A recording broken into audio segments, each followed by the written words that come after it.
Fault history is a feature in JPRO that allows technicians to view historical fault data from any previous JPRO connection within the last 2 years.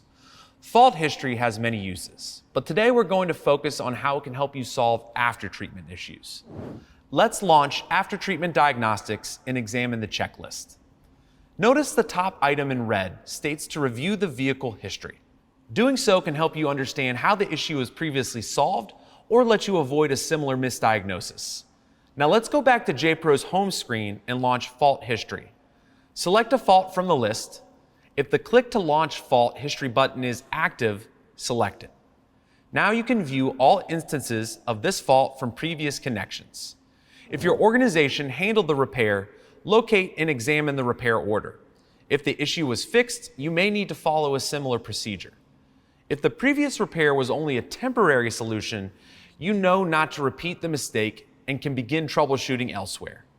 Remember, the next time an after-treatment issue arises, it's important to examine the fault history.